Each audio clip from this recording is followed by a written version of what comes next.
Hi అండి. Welcome to civil man YouTube channel అండి. ఈ వీడియోలో టీజీపీఎస్సీ ఏడబ్ల్యూ 60 డేస్ ప్రిపరేషన్ స్ట్రాటజీ చూద్దాం. మనకు తెలుసు మనకి ఏడబ్ల్యూది అక్టోబర్‌లో ఇచ్చిండండి. అక్టోబర్‌లో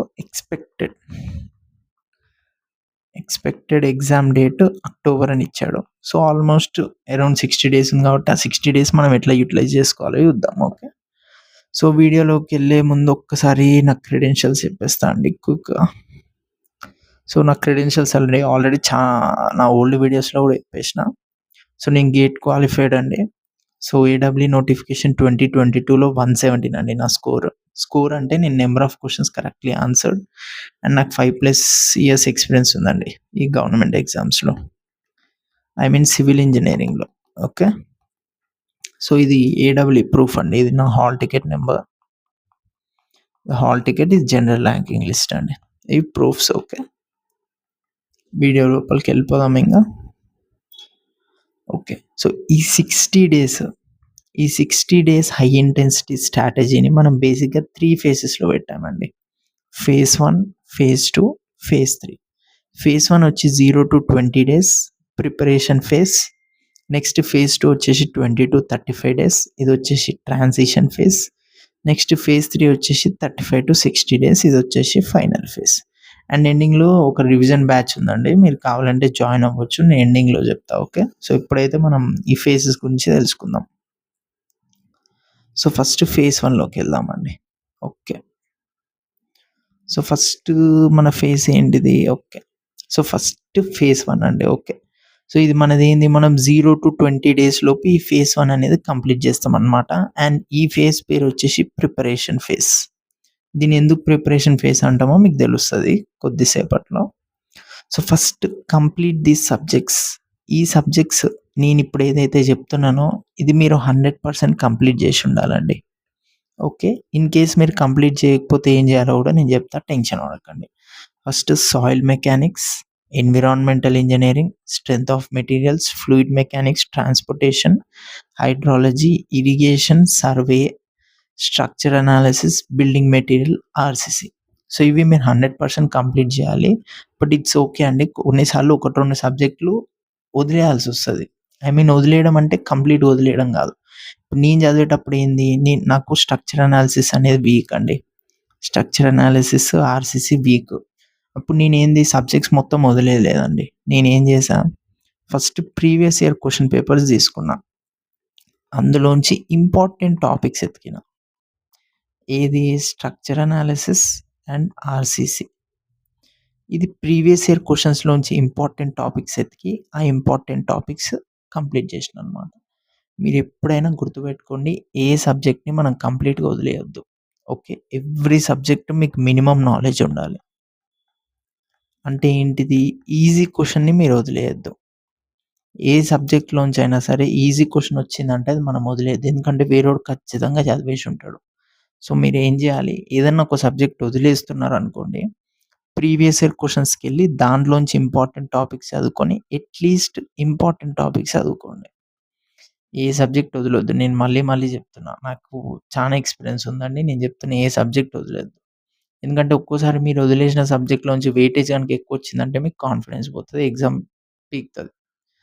ఏ సబ్జెక్ట్ వదలకండి. మినిమమ్ నాలెడ్జ్ పెట్టుకోండి. ఆ సబ్జెక్ట్‌లో మినిమమ్ నాలెడ్జ్ ఎంత? మినిమమ్ ఒక 30-40% చదివితే చాలండి. మీరు ఇంపార్టెంట్ టాపిక్స్ కంప్లీట్ చేస్తారు. జస్ట్ ఆ 30-40% చదువుకోండి. ఓకే. నెక్స్ట్ చెప్పే దాంట్లో ఏందంటే ఇంపార్టెంట్ టాపిక్స్ చదివితే చాలండి. లేదు మీరు ఫుల్ సబ్జెక్ట్ చదివేసి ఉంటే మీకు ఇంకా బెటర్. ఓకే. జస్ట్ ఇప్పుడు టైమ్ కన్‌స్ట్రెయింట్ ఉంది కాబట్టి చెప్తున్నా. Steel, estimation and costing, CPM and PERT. దీంట్లో మాత్రం మీరు ఇంపార్టెంట్ టాపిక్స్ చదివితే చాలండి. ఎందుకంటే టైం తక్కువ ఉంది కాబట్టి చెప్తున్నా. లేదు మీరు ఆల్రెడీ ఫుల్ చదివేసి ఉంటే సూపర్, మీరు ఇంకా దాన్నే కంటిన్యూ అయిపోండి. ఓకే. ఈ ఫేజ్‌లో ఇంకేం చేస్తాం మనము, టాపిక్ వైస్ టెస్ట్ చదువుకుంటా ఉంటామనమాట. ఓకే. ఇప్పుడు స్లోగా మనం ఏంది, ప్రాబ్లమ్స్ ప్రాక్టీస్ చేయడం స్లోగా నేర్చుకుందాం. ఎట్ ఎ టైమ్ వద్దు. స్లోగా ప్రాబ్లమ్స్ ప్రాక్టీస్ సైడ్ వెళ్తామనమాట. అండ్ ఈ ఫేజ్‌లోనే మనం షార్ట్ నోట్స్ కూడా కంప్లీట్ చేసుకోవాలండి. Short notes preparation. దీంట్లో నేను యూట్యూబ్‌లోనే డీటెయిల్‌గా వీడియో పెట్టినా అండి. షార్ట్ నోట్స్ మీరు ఎట్లా ప్రిపేర్ చేసుకోవాలి అని చెప్పేసి మీరు ఎళ్ళి అది చూసుకొని షార్ట్ నోట్స్ ప్రిపేర్ చేసుకోవచ్చు. Very important short notes. Neglect చేయకండి. ఎందుకు, 2 అవర్స్‌లో మీరు ఫుల్ నోట్స్ రివైజ్ చేస్తే 1 సబ్జెక్టే చేస్తారు. ఫుల్ నోట్స్ ఏస్తే. అదే షార్ట్ నోట్స్ అయితే 3 సబ్జెక్ట్స్ రివైజ్ చేయొచ్చు. ఓకే. సో, టైమ్ సేవింగ్ కోసమైనా సరే. ఇది మనకు ఫేజ్ 1. నెక్స్ట్ ఏంది? నెక్స్ట్ ఫేజ్ 2కెళ్ళిపోదాం. ఓకే. సో, ఫేజ్ 2 అండి. సో, ఇది ట్రాన్సిషన్ ఫేజ్. ఎందుకంటున్నా ట్రాన్సిషన్ ఫేజ్ అంటే, ఇక్కడ మనము కాన్సెప్ట్ లెర్నింగ్ నుండి ప్రాబ్లమ్ సాల్వింగ్‌కెళ్ళిపోతాం ఈ ఫేజ్‌లో. ఇంక చాలండి మనకు కాన్సెప్ట్ చదివింది. ఇప్పటి నుండి మనం ప్రాబ్లమ్ సాల్వింగ్‌కెళ్ళిపోవాలి. ఇంక కాన్సెప్ట్ చదువుతా ఉంటే జీవితాంతం చదువుతూనే ఉంటాం. టైం సరిపోదనమాట. ఓకే. ఈ ఫేజ్‌లో ఏం చేస్తాం? మనం రివిజన్ చేస్తాం. మనం ఆల్రెడీ షార్ట్ నోట్స్ ప్రిపేర్ చేసినాం కదా! ఆ షార్ట్ నోట్స్ అనేది మనం రివైజ్ చేస్తా ఉంటాం. రివైజ్ చేసి సబ్జెక్టివ్ టెస్ట్ ఇస్తా ఉంటాం అనమాట. ఓకే. రివైజ్ చేస్తాము, టెస్ట్ చేస్తా ఉంటాము. అండ్ ప్రాబ్లమ్స్ అనేది ఇంటెన్స్‌గా ప్రాక్టీస్ చేస్తాం ఈ ఫేజ్‌లో. ఈ ఫేజ్‌లో మన మెయిన్ ఎయిమ్ ఏంటిది? కాన్సెప్ట్ లెర్నింగ్ నుండి ప్రాబ్లమ్ సాల్వింగ్. మన మెయిన్ ఎయిమ్ ప్రాబ్లమ్ సాల్వింగ్ మీద ఫోకస్ పెడతాం. దీనికి 15 డేస్ అండి. 15 డేస్ చాలు మీకు ఈ ట్రాన్సిషన్ ఫేజ్ అనేది. ఓకే. సో, నెక్స్ట్ వచ్చేసి మనకు ఫైనల్ ఫేజ్ అండి. ఈ ఫేజ్‌లో మనం ఏం లేదు. మనకో సైకిల్ ఉంటది. బ్లైండ్‌గా మనం ఆ సైకిల్‌ని ఫాలో అయిపోవాలి. ఫస్ట్ ఏం చేయాలి? ఫస్ట్ స్టెప్ మాక్ టెస్ట్ ఇయ్యాలి. ఇచ్చేసేయండి మీరు మాక్ టెస్ట్. భయపడకండి. స్కోర్ తక్కువొస్తది, ఇంతొస్తది అని చెప్పేసి డైరెక్ట్ మాక్ టెస్ట్ ఇచ్చేయండి. నెక్స్ట్ ఏం చేయాలి? Next analysis. అనాలిసిస్ ఏంటిది? ఫస్ట్ మిస్టేక్స్ ఐడెంటిఫై చేయండి. నేనేం చేస్తుంటేనే నేను ఒక మిస్టేక్స్ బుక్ పెట్టుకుంటుండే. రిపీటెడ్ మిస్టేక్స్ ఏవైతే చేస్తానో అంటే కొన్ని ఫార్ములాస్ ఉంటాయండి. మనం ఎన్ని సార్లు చదివినా రిపీటెడ్ మిస్టేక్ చేస్తా ఉంటాం. ఆ మిస్టేక్స్ అన్నీ మిస్టేక్స్ బుక్‌లో రాస్తాం. మాక్ టెస్ట్ ఇచ్చే ముందు రివైజ్ చేయాలది. ఓకే. సో, అట్లా రివైజ్ చేస్తాం. నెక్స్ట్ ఏంది? Next syllabus gap. మనం ఎంత చదివినా గానీ కొన్ని ఫార్ములాస్ మనం మిస్ చేస్తా ఉంటామండి. అది మనకు చదివేటప్పుడు తెలవదు. అదెప్పుడు తెలుస్తది? ఎప్పుడైతే మనం మాక్ టెస్ట్ ఇస్తామో అప్పుడు తెలుస్తదనమాట. ఓకే. సో, ఆ గ్యాప్‌ని ఏం చేస్తాం మనము? మనం క్లియర్ చేసేస్తాం. ఆ గ్యాప్ రాంగానే మనం ఆ సబ్జెక్ట్ అనేది తెలుసుకుంటామనమాట. అండ్ ఈ సిలబస్ గ్యాప్‌లోనే మీకు వీక్ పాయింట్స్ కూడా దొరుకుతా ఉంటాయి. ఏ టాపిక్ వీకుర్రు, ఎక్కడ వీకుర్రు అనేది కూడా మనకు అనాలిసిస్‌లో దొరికేస్తదనమాట. Analysis is deciding factor. ఎందుకంటే ప్రతి ఒక్కడు మాక్ టెస్ట్ ఇచ్చేసి వదిలేస్తాడు. ఎవ్రీవన్ ప్రతి ఒక్కడు మాక్ ఇస్తాడండి. కానీ దాన్ని అనాలిసిస్ ఎవడైతే చేస్తాడో వాడే తోపు. అనాలిసిస్ ఎవ్వరు చేయరు. ఎందుకంటే వాళ్ళకంత పేషెన్స్ ఉండదు కాబట్టి. సో, మనం పేషెన్స్ డెవలప్ చేసుకొని అనాలిసిస్ చేయాలి. అనాలిసిస్ చేయంగానే ఏంది? మనకు వీక్ స్పాట్స్ దొరికినాయి గదా! సో, ఇక్కడ మనకు షార్ట్ నోట్స్ నుండి రివిజన్ అనేది చేసేసుకుంటాం. మనకి వీక్ పాయింట్స్ దొరికినప్పుడు ఏంది? ఏ సబ్జెక్ట్స్ సపోజ్ ఒక 3-4 సబ్జెక్ట్స్ మీకేదో వీక్ పాయింట్స్ దొరికినాయండి. దాన్ని రివైజ్ చేసేస్తాం కదా! షార్ట్ నోట్స్ ఉంది మనకి. 2.5-3 అవర్స్‌ల వీక్ పాయింట్స్ అనేది రివైజ్ చేసేస్తాం. సో, మనకు స్ట్రెంత్ అయిపోయింది. సో, మళ్ళీ ఏం చేస్తాం? మళ్ళీ మాక్ టెస్ట్ ఇస్తాం. మళ్ళీ అనాలిసిస్ చేస్తాం. మళ్ళీ వీక్ పాయింట్స్ ఐడెంటిఫై చేస్తాం. మళ్ళీ రివిజన్ చేస్తాం. సో, ఈ సైకిల్ మాత్రమే ఫాలో అయితాం. No new topics. ఈ ఫేజ్‌లో మనము కొత్త టాపిక్ ఏది నేర్చుకోము. వచ్చిందే మనం పర్ఫెక్షన్ చేసుకుంటూ వెళ్ళిపోవాలి. కొత్త టాపిక్స్ అసలే వద్దు మనకు. ఓకే. వచ్చిన దాన్ని మాత్రమే మనం స్ట్రెంథెన్ చేసుకుంటూ వెళ్ళిపోవాలి. ఓకే. సో, ఈ ఫేజ్ వైస్ అయితే మీకు ఈ విధంగా ఫాలో అయితే మీకైతే ఒక క్లారిటీ వస్తదండి. నేను ఫాలో అయినా అండి. ఇట్లే ఫాలో అయినా సో, ఇట్ డెఫినైట్‌లీ వర్క్ అయితది మీకు. సో, నేను ఏదైతే ఫేజ్ చెప్పినో మేబీ డేస్ మారుతా ఉండొచ్చు. ఇప్పుడు ట్రాన్సిషన్ ఫేజ్ మీకు 20 డేస్ పట్టొచ్చు. ఫైనల్ ఫేజ్ వచ్చేసి మీకు ఒక్కోసారి 30 డేస్ పట్టొచ్చు. సో, ఈ డేస్ మార్చుకుంటే మార్చుకోండి గానీ ఇట్లా ఫేజ్ వైస్ ఎళ్ళండి. ఇట్లా ఫస్ట్ కాన్సెప్ట్ నేర్చుకోవాలి. తర్వాత ప్రాక్టీస్ చేయాలి. Problem solving. తర్వాత మాక్స్ ఎయ్యాలి. సో, ఇట్లా ఆర్గనైజ్డ్ ఎళ్ళాలనమాట. అప్పుడు మీకు కాన్ఫిడెన్స్ ఒస్తది.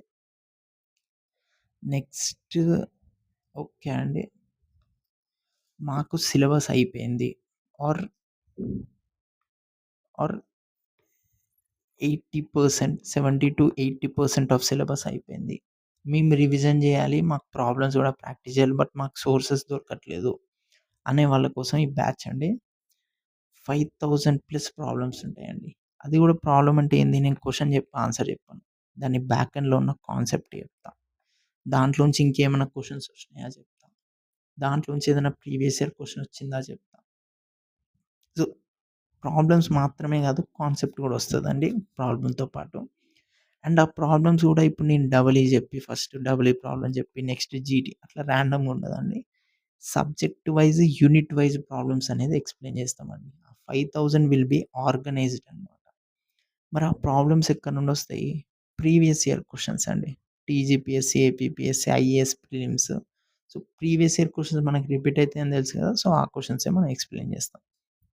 మరి ఈ రివిజన్‌కి నేను ఎంత టైం ఇన్వెస్ట్ చేయాలి? మీరు నాకు డైలీ 2-2.5 అవర్స్ ఇస్తే చాలండి.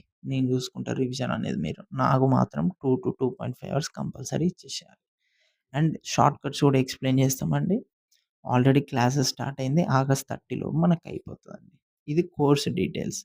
వన్స్ మీరు కోర్స్ కంప్లీట్ చేసినంక మీకేమొస్తది? ఫస్ట్ మీకు రివిజన్ అయిపోద్దండి. ఓకే. నెక్స్ట్ ఏమైద్ది? మీకు సిలబస్‌లో కాన్ఫిడెన్స్ అండ్ క్లారిటీ ఒస్తది. ఎందుకు? మీరు గనక ఇప్పుడు ఆగస్ట్ 30 లోపు నేను చెప్పిన 5000 ప్రాబ్లమ్స్ కంప్లీట్ చేశారనుకోండి, మీరు ఆల్మోస్ట్ అన్ని సబ్జెక్ట్స్ కంప్లీట్ చేసినట్టే అండి రివిజన్. ఎందుకంటే నేను ఆర్గనైజ్డ్‌గా యూనిట్ వైస్, సబ్జెక్ట్ వైస్ ఎళ్తా ఉంటా. సో, మీరు నా 5000 కంప్లీట్ జేషిర్రు అంటే మీకు రివిజన్ అయిపోయినట్టే. అంటే మీరు యూనిట్స్ అన్నీ ఒకసారి జూశేషినట్టే. ఒక్కసారి మీరు జూషిరంటే మీకెంత కాన్ఫిడెన్స్ ఒస్తది. ఓకే. ఒక్కసారి నా కోర్స్ అయిపోయింది అంటే ఇంగ సెప్టెంబర్ మంత్. ఇప్పుడు ఆగస్ట్ గదా! ఆగస్ట్‌లో మీరు నా ప్రాబ్లమ్స్ అయిపోయిందంటే సెప్టెంబర్ మంత్‌లో మీరు మార్క్స్ ఇచ్చుకుంటూ ఉండొచ్చు. This batch will be one stop solution అండి మీకు. జస్ట్ నాకు 2-2.5 అవర్స్ ఇచ్చేస్తే 30 డేస్‌లో మీకు కంప్లీట్ రివిజన్ అయిపోద్ది. అండ్ దీని ప్రైస్ గూడా రీజనబుల్ అండి. ఇట్స్ 399. మీరు జూడొచ్చు బయట ఫీస్ ఎంతుందో మనదైతే 399. జాయిన్ అవ్వాలనుకుంటే ఈ నంబర్‌కి వాట్సాప్ చేయండి. For more similar content you can subscribe. Thank you.